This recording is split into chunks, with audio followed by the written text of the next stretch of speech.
Jizya, is it collected with dignity? So here's some collected notes. The honor of Islam lies in insulting kufr and kafirs. One who respects the kafirs dishonors the Muslims. The real purpose of levying jizya on them is to humiliate them to such an extent that they may not be able to dress well and to live in grandeur. They should constantly remain terrified and trembling. It is intended to hold them under contempt and to uphold the honor and the might of Islam. Sufi Saint Ahmad Sirhindi. This was written in the 1500s to 1600s and it's letter number 163. Dhimmi is derived from an Arabic root that means guilt or blame. Now they speak of safeguards that can be extended to protect the blameworthy. Yeah, like the mafia extends safeguards to protect the people in their territory, as in you pay us money or you don't have protection. Interestingly, a hypocrite is considered to be a Muslim in name only. They are distinguished from true Muslims, according to Surah 9, by an unwillingness to wage or fund war. The Quran says that true believers fight and are ruthless to unbelievers. Yes, that is true. 9th century Islamic scholar at-Tirmidhi declares, in normal conditions when Muslims are in power and they're not living as a minority and they are not under any compulsion or subjugation, it is an order for Muslims that they should not give leeway to non-Muslims and they should not greet them first nor yield the way for them. This is Jami at-Tirmidhi and volume 3, chapter 19.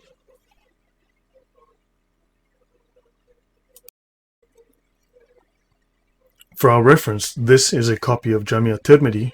This is volume 3, chapter 19. I'm looking at page 366. It is called the chapters on military expeditions. Interesting that the discussion on the dhimmi and the dhimma contract is under a chapter on military matters. Comments: in normal conditions, when Muslims are in power and they are not living as minority and they are not under any compulsion or subjugation, it is an order for Muslims they should not give leeway to the non-Muslims. They should not greet them first nor yield the way. Some of the people of knowledge, the alim, that's their scholars, said that it only means that it is disliked because it would amount to honoring them, and the Muslims were only to humiliate them. The Muslims are only to humiliate them. For this reason, when one of them is met on the path, a Muslim is not to yield for him because doing so would amount to honoring them. In a country where Muslims are living as a minority, they're allowed to give such leeway to non-Muslim rulers for the greater interest of the Muslim community. And here we have Ibn Umar narrated that the Messenger of Allah, that would be Muhammad, said, indeed, when a Jew gives salam to one of you, then he is only saying, Assalamu alaikum, death be upon you. So say alaik and upon you. In other words, return the curse. This is graded as Sahih. So to continue, I'll finish in 1 or 2 pages and then I'll continue again in 1 week. There should be 3 or 4 episodes to discuss this. Al-Ghazali advised on vanquished non-Muslim dhimmi peoples one must go on jihad, e.g. raids at least once a year. One may use a catapult against them, the non-Muslims, when they are in a fortress, even if among them are women and children. One may set fire to them and or drown them. If a person of the al-Kitab, the people of the book, i.e. Jews and Christians, is enslaved, his marriage is automatically revoked. One may cut down their trees, one must destroy their useless books. Jihadists may take as booty whatever they decide. They may steal as much food as they need. They are not permitted to display their wine or church bells. Their houses may not be higher than the Muslims, no matter how low those houses are. The dhimmi may not ride an elegant horse or mule. He may ride a donkey only if the saddle is made of wood. He may not walk on the good part of the road.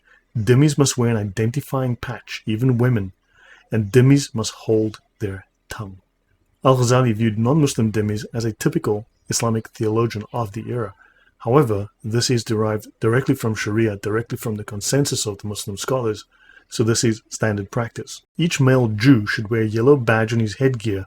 Wonder where Hitler got that idea.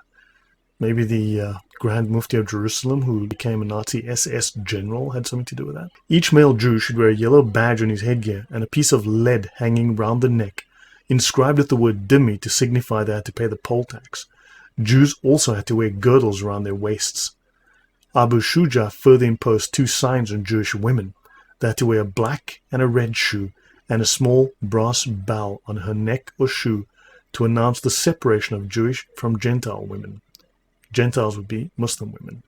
He assigned cruel Muslim men to spy upon Jewish women, to oppress them with curses, humiliation, and spite. The Gentile population mocked all the Jews. That would be the Muslims. And the mob and their children beat up the Jews in Baghdad. The dhimmi is obliged not to mention Allah or his apostle. Jews, Christians, and Magians must pay the jizya. On offering up the jizya, the dhimmi must hang his head while the official takes hold of his beard and hits the dhimmi on the bone beneath his ear, the mandible. No such thing as paying it with warmth and kindness. No respect. You must be humiliated. I will finish this slide and I will continue again in a week. Please leave your comments below. I hope this is helping you understand what it means to be a dhimmi in a caliphate and why Islam is by no means a religion of peace. Sell your children to pay the jizya. So from the book The Origins of the Islamic State, right, these are the details here.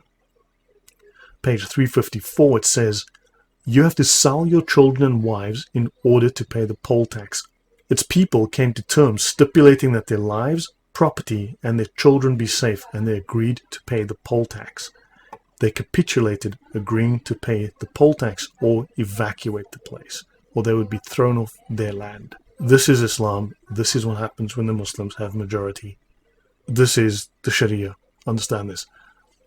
I hope this was interesting. So, as usual, please share this around. Let people know. Bring this up in discussion. There are lots of comments where false information is being spread. Now you start to have the facts. I will drop all the links to the various books down below, so you can download them, read them for yourself. If you need anything, please comment and let me know. And of course, do support me. This takes hours of work and research. And like, share, subscribe, all of that YouTube stuff. Thank you. Have a nice day. Goodbye.